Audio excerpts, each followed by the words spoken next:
INA Podcast. Salut, c'est Théophile Cossa de l'INA. Bienvenue dans Le Temps de l'Actu, votre podcast pour comprendre le présent. Il faudrait, plutôt qu'envisager une réforme de la Constitution, bien veiller à ce que les nominations de membres du Conseil constitutionnel soient des nominations impeccables et qu'il n'y ait pas d'arrière-pensée politique. C'était en 1986. Le monsieur que vous venez d'entendre, c'est Michel Debré, ancien Premier ministre et inspirateur de la Constitution de la Ve République. Une mise en garde que l'on aurait pu entendre ces derniers jours dans le débat public. Et pour cause, 3 nouveaux membres du Conseil constitutionnel viennent d'être nommés. Ils prendront leurs fonctions le 8 mars, notamment leur nouveau président, Richard Ferrand, désigné par Emmanuel Macron. Une nomination qui fait polémique, trop politique pour certains, copinage, manque d'indépendance et de compétences pour d'autres. Bref, Richard Ferrand fait grincer des dents. Mais pourquoi sa nomination est-elle aussi sensible ? Quel est le rôle du Conseil constitutionnel ? Quels sont ses enjeux ? Pourquoi suscite-t-il les critiques ? On en parle avec vous, Benjamin Morel, bonjour. Bonjour. Vous êtes constitutionnaliste, maître de conférences en droit public à l'université Panthéon-Assas. Merci de revenir nous voir. Benjamin Morel, pour le dire de façon familière, cette nomination, c'était chaud ? C'était très compliqué en effet. Il faut voir que ce contrôle des nominations qu'on a connu, qui permettent de faire barrage à une nomination du président de la République, c'est quelque chose d'assez nouveau. Ça a été inscrit dans la Constitution lors de la réforme constitutionnelle de 2008. Et là, c'est passé à une voix près et grâce aux abstentions du Rassemblement national. Donc en effet, c'est un scénario extrêmement serré, un scénario qu'en 2008, on pensait totalement improbable, voire impossible. On va développer tout ça avec vous dans quelques minutes, Benjamin Morel. Mais d'abord, on commence comme chaque semaine par un récit en archives. Et puis on se retrouve juste après. Le Temps de l'Actu, un podcast de l'INA et de l'université Panthéon-Assas. C'est parti. Qu'est-ce que c'est que ce problème ? Il y a un sujet un petit peu complexe pour le débattre en 2 minutes. Enfin, pardon, on n'est pas à l'université. Enfin, je veux dire, excusez-moi. Et le monsieur, qu'est-ce qu'il en pense ? The yes needs a no to win. Then the no. Réfléchissez bien. Et surtout, faites réfléchir autour de vous. Et j'attendais, je ne vous le cache pas, ce moment avec un peu d'impatience. Le Temps de l'Actu. Le Conseil constitutionnel. Pour comprendre son rôle et son fonctionnement, il faut revenir à ses origines. On est le 11 mars 1959, le général de Gaulle est président de la République depuis peu, et il inaugure cette fameuse instance. Le président de la République a, au cours d'une brève cérémonie, présidé à l'installation du Conseil constitutionnel en présence des présidents des 2 assemblées et de plusieurs membres du gouvernement. Ce Conseil sera la plus haute instance de l'État. Ainsi entre en fonction le Conseil constitutionnel, institution désormais essentielle. La République fait entière confiance à la clairvoyance et à l'impartialité avec lesquels, pour la servir, le Conseil constitutionnel donnera ses avis et rendra ses jugements. Vive la République, vive la France. Alors le Conseil constitutionnel, c'est quoi ? C'est une institution prévue par la Constitution de 1958 qui joue un rôle de régulateur du fonctionnement des pouvoirs publics et qui veille notamment à la conformité des lois votées.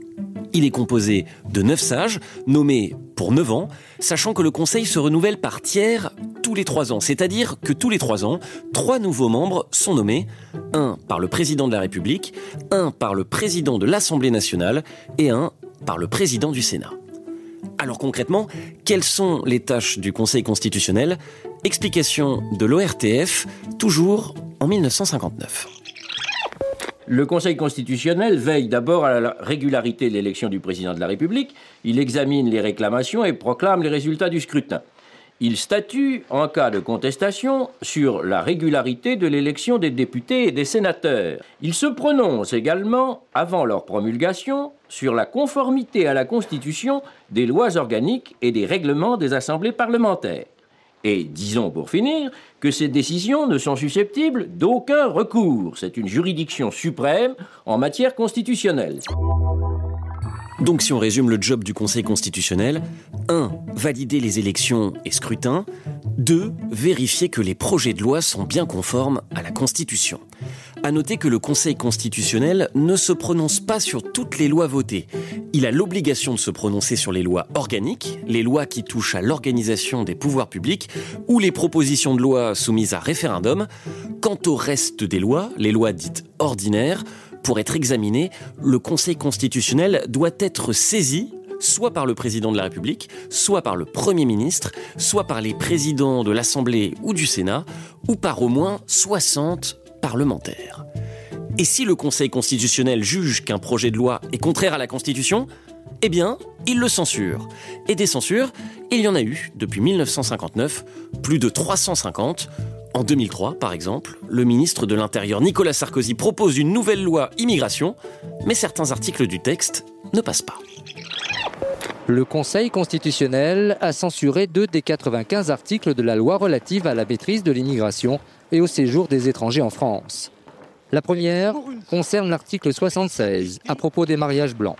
La loi établissait que la situation irrégulière de l'un des futurs époux était un obstacle au mariage. Ce lien a été jugé inconstitutionnel sur la base de la Déclaration des droits de l'homme et donc contraire à la liberté du mariage. Autre exemple, en 2013, c'est l'article sur la taxe à 75% des revenus de plus de 1 million d'euros qui est censuré.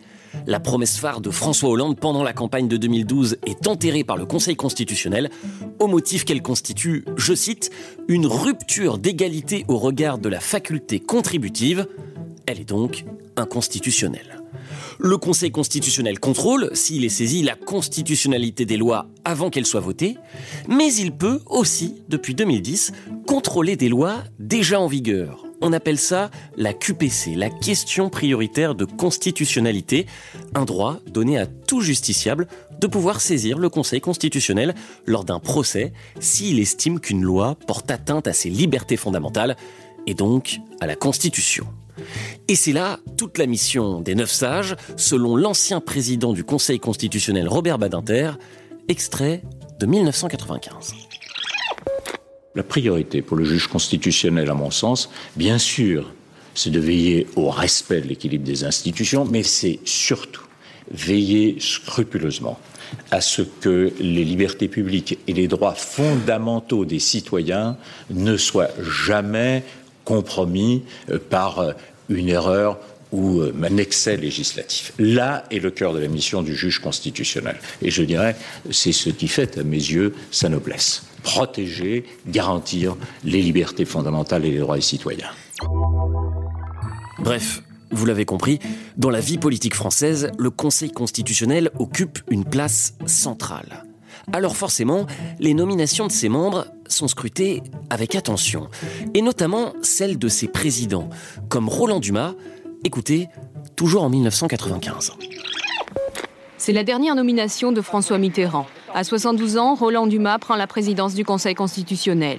Belle fin de carrière pour cet avocat brillant qui en remplace un autre, Robert Badinter.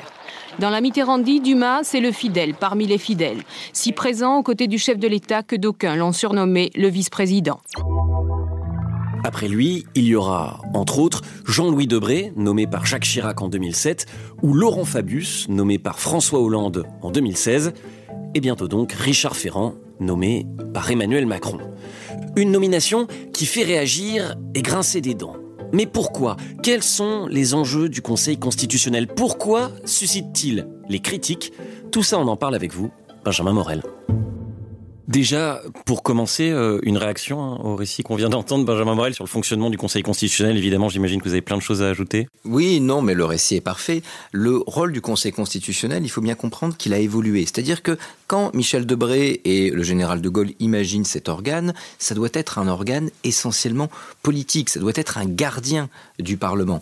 Il a un pouvoir de censure et de contrôle des lois. Et dans ce cadre-là, il s'agit d'éviter que le Parlement impose des choses au gouvernement qui ne devrait pas lui imposer. De l'autre côté, il est le gardien des élections. Mais très rapidement, il va changer de rôle. Dès 1971, il étend ses normes de référence au préambule de la Constitution et aux normes qui y sont afférentes, la Déclaration des droits de l'homme et du citoyen, le préambule de 1946. On va rajouter des choses après avec la Charte de l'environnement. Bref, il devient un gardien des droits et libertés fondamentaux. Et ça, c'est nouveau. Et donc, dans ce cadre-là, on a une mutation. On a le passage d'un organe politique de garde du Parlement à un organe beaucoup plus juridique, un gardien des droits et libertés dans le cadre des lois. Pourtant, les modes de nomination, et c'est à ça qu'on va venir évidemment, les modes de nomination, eux, n'ont pas changé. La manière dont on nommait les juges constitutionnels en 1958 était assez cohérente avec l'objectif qu'on donnait aux juges. On a modifié les champs de compétences du Conseil constitutionnel. Vous avez parlé notamment de la question prioritaire de constitutionnalité, mais en revanche sur les nominations, on n'a pas revu la méthode, ce qui aujourd'hui pose problème et crée un hiatus en termes de légitimité et d'action. Et on va y revenir. On l'entend, au vu de la fonction, il y a une exigence d'indépendance stricte des membres du Conseil. J'aimerais qu'on écoute à ce sujet Jean-Louis Debré, alors président du Conseil constitutionnel. C'était en 2010.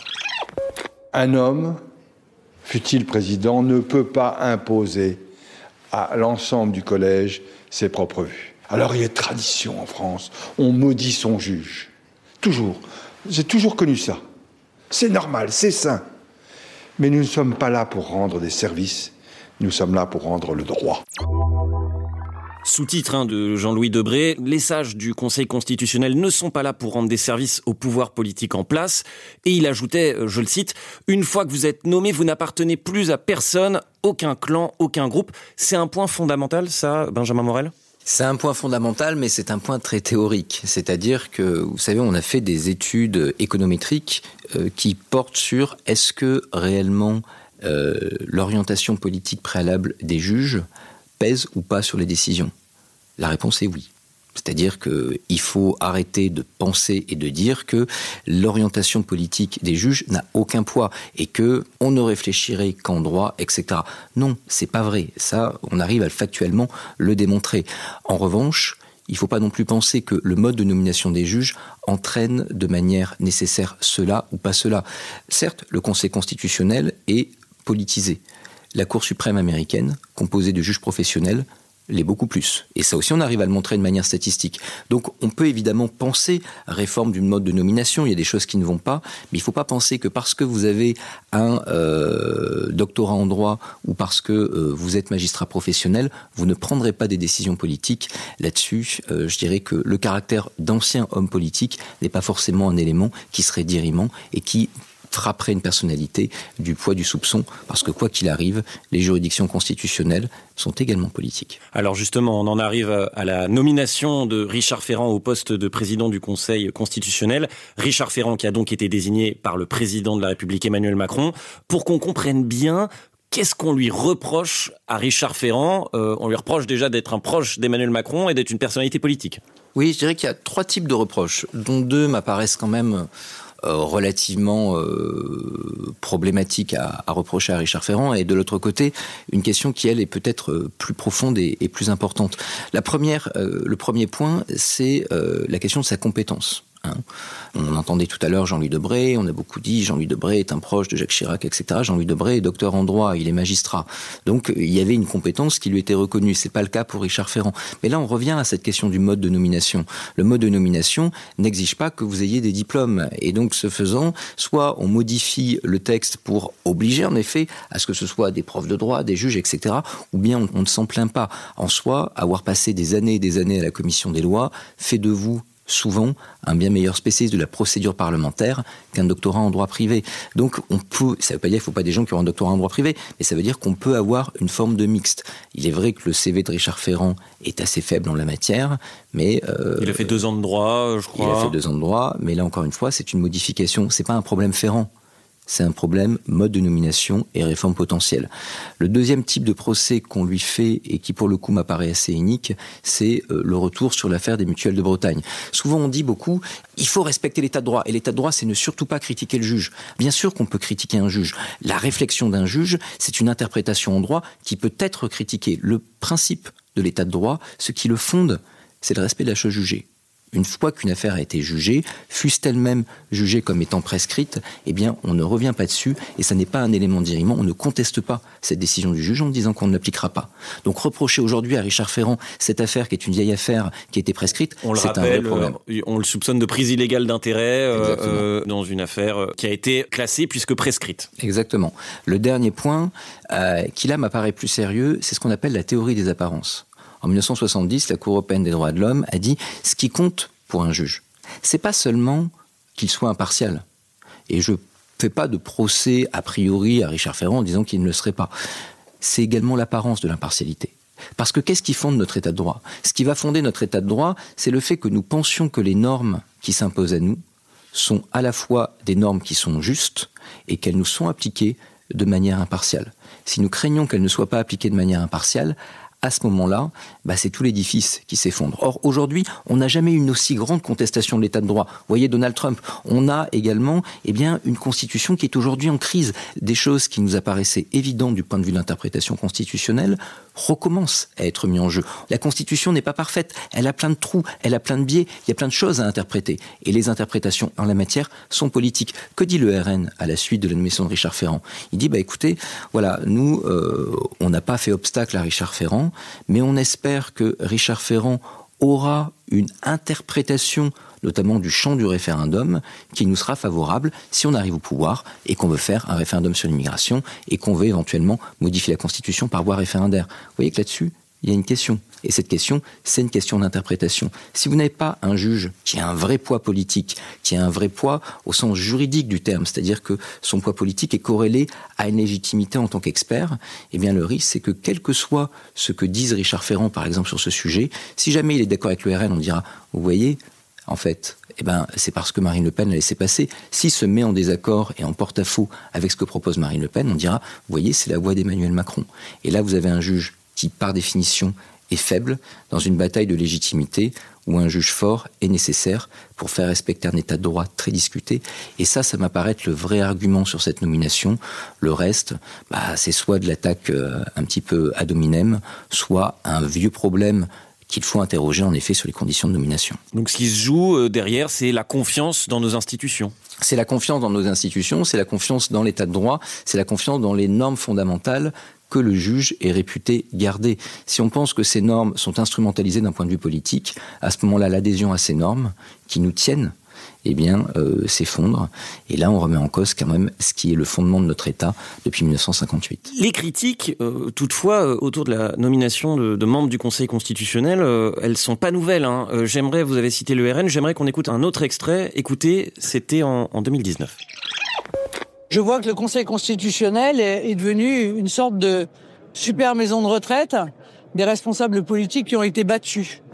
Tout cela pour pouvoir s'assurer en réalité la fidélité pour le président de la République d'une personne comme Alain Juppé, car on a quand même tous le sentiment que c'est en récompense, en remerciement du soutien que M. Juppé a exprimé à l'égard d'Emmanuel Macron. Toutes les institutions de notre pays sont aujourd'hui dévoyées. Et c'est probablement une des raisons de la colère. Vous avez reconnu la présidente du Rassemblement national, Marine Le Pen, et cette critique, elle est plutôt récurrente, on l'a entendu dans le récit documentaire. Roland Dumas, ancien président du Conseil constitutionnel, taxé d'être très proche de François Mitterrand. Vous avez parlé de Jean-Louis Debré, qui effectivement avait essuyé les mêmes critiques. Je note que c'est un petit peu quand même toujours la même polémique qui revient d'année ou de décennie en décennie. Oui, et c'est une polémique qui est légitime. D'ailleurs, on entendait tout à l'heure Michel Debré qui disait qu'il faudrait que l'autorité soit neutre.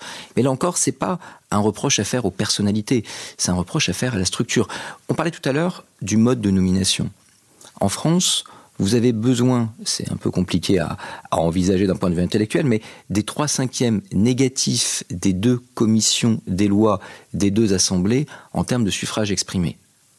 Autrement dit, il vous faut une majorité qualifiée contre vous pour ne pas être nommé. En Allemagne, vous avez besoin d'une majorité qualifiée pour vous. En France, il faut vraiment que vous fassiez l'unanimité contre vous pour ne pas être nommé. C'est-à-dire qu'une personnalité clivante, peut passer. Ça veut dire que si jamais je suis président de la République et que j'ai une majorité pléthorique aux ordres et que je veux nommer, je ne sais pas, c'est pas une attaque contre lui, mais Cyril Hanouna, théoriquement, je peux, si jamais j'arrive à réunir assez de députés pour ne pas bloquer cette nomination. Donc, pour moi, la vraie réforme, elle est là. C'est pas nommer que des profs de droit, c'est pas nommer que des juges, c'est réellement avoir un consensus sur les profils, consensus qui aujourd'hui n'est non seulement pas garanti, mais on prévoit même en droit que ce soit l'inverse. En un sens, est-ce que le Conseil constitutionnel n'a pas de trop de pouvoir aujourd'hui ? Je reviens par exemple sur une affaire en date de 1995. Le Conseil constitutionnel avait par exemple validé les comptes de campagne d'Édouard Balladur et de Jacques Chirac en fermant les yeux sur leur irrégularité. L'affaire avait été révélée par la presse en 2010. Tout ça pour dire que des dérapages du Conseil constitutionnel, il y en a eu ? par le passé. Oui, il ne faut pas idéaliser le juge. Il ne faut pas considérer que le Conseil constitutionnel est complètement au-dessus de tout soupçon et qu'il est incritiquable. Encore une fois, le respect de l'état de droit, c'est pas l'absence de critique des juges. Je vous renvoie notamment à un philosophe qui s'appelle Ronald Dworkin et qui explique bien qu'en fait, c'est la critique du juge qui permet au juge d'apprécier ses décisions quant au consensus social qu'elles peuvent emporter. Si jamais vous avez un juge qui décide des trucs cohérents en droit, mais qui sont inacceptables par une société, le risque, c'est qu'à la fin, l'état de droit ne fasse plus l'unanimité et qu'il s'effondre. Donc il y a malgré tout besoin d'un dialogue entre le juge et la société. C'est dire l'inverse, c'est apparaître complètement éthéré. Mais pour le reste, le Conseil constitutionnel, il y a deux voies, je dirais, de réponse à votre question. La première, c'est que, oui, il y a une portée politique des décisions du Conseil constitutionnel. Quand vous censurez les comptes de campagne d'un Jacques Chirac, le vrai risque, c'est que derrière, vous mettiez en cause une élection présidentielle qui a eu lieu de façon régulière. Est-ce que vraiment le juge est assez légitime pour dire aux Français, vous avez élu un président, c'est pas grave, on va revoter parce que j'ai vu quelques irrégularités. Et cette décision-là, la portée politique des décisions, évidemment qu'elle est appréciée. Parce que derrière, si jamais vous avez un chaos qui se crée... Regardez, on a eu récemment un budget. Ce budget, est-ce que la procédure était parfaitement bonne ? Elle aurait pu être pire. Mais admettons qu'il y ait eu un gros vice de procédure. Est-ce que le Conseil aurait censuré le budget eu égard à un vice de procédure, remettant le pays à la fois dans le chaos économique et dans le chaos politique ? Eh bien, probablement non. Et c'est plutôt satisfaisant, en réalité. Donc, là-dessus, il ne faut pas considérer que le juge n'a évidemment aucune portée politique. Il a une portée politique. L'autre aspect, c'est quoi un juge constitutionnel ? C'est un juge qui doit trancher entre des normes extrêmement floues. Entre la liberté d'entreprendre et le droit à l'environnement, vous tranchez sur deux sujets qui sont fondamentaux, mais qui sont quand même très très flous dans leur expression. Il faut non seulement trancher entre les deux, mais il faut également les concilier. Ça ouvre la voie à des marges d'appréciation extrêmement importantes. Et donc, souvent, de ces marges d'interprétation, le juge fait des choses qui peuvent étonner les politiques. Et les politiques disent « Non, mais il y a un coup d'État du gouvernement des juges ». Mais qui veut constitutionnaliser à tour de bras ? Chacun, ce qu'il pense comme étant très important, sa marotte, eh bien, c'est le politique. On ajoute des normes de référence tout le temps dans le corpus constitutionnel. Or, que fait le juge ? Plus il a des normes de référence floues, plus il doit concilier ces normes de référence, et plus ça accroît sa marge d'arbitraire. Donc il y a une schizophrénie du politique qui veut toujours plus constitutionnaliser et se plaint des conséquences de cette constitutionnalisation. Montesquieu est souvent repris quand il disait qu'il fallait légiférer d'une main tremblante. En la matière, c'est une évidence. Pour conclure, le Conseil constitutionnel donc sous le feu des critiques. Pour les atténuer, ces critiques, je retiens donc Benjamin Morel comme piste, repenser éventuellement le mode de nomination des membres du Conseil constitutionnel. Oui, probablement, c'est ce que j'évoquais. Encore une fois, il ne faut pas dire il faut que des profs de droit et des juges. Moi, je suis persuadé qu'on peut avoir d'anciens politiques et que ces anciens politiques apportent quelque chose. Quand vous avez passé 10 ans à la commission des lois, vous connaissez bien la procédure parlementaire. Or, souvenez-vous ce que l'on disait au départ. Le premier rôle du Conseil constitutionnel, c'est pas d'être le gardien des droits et libertés, c'est d'être le gardien de la procédure parlementaire. Et donc là, il y a une vraie expérience. La question, c'est pas le nombre de diplômes, c'est pas le CV, c'est le consensus que ça crée et la cohésion que ça crée. Pour ça, si j'avais une réforme à vous suggérer, c'est en effet de passer d'une majorité négative pour s'opposer à une majorité positive pour approuver. Ça nous enlèverait bien des épines du pied et ça renforcerait bien plus que tout diplôme la légitimité du juge. Un Conseil constitutionnel qui n'a en tout cas pas fini de faire parler de lui. Merci beaucoup Benjamin Morel d'avoir été avec nous. Je rappelle que vous êtes constitutionnaliste, maître de conférences en droit public ici à l'université Panthéon-Assas. Je cite votre dernier livre qui vient de sortir, Le nouveau régime ou l'impossible parlementarisme. C'est publié aux éditions Passé Composé. C'était le temps de l'actu, un podcast de l'INA et de l'université Panthéon-Assas. Si ce podcast vous plaît, n'hésitez pas à vous abonner, mettre des étoiles, des commentaires et à en parler autour de vous. Et moi je vous dis salut et à la semaine prochaine.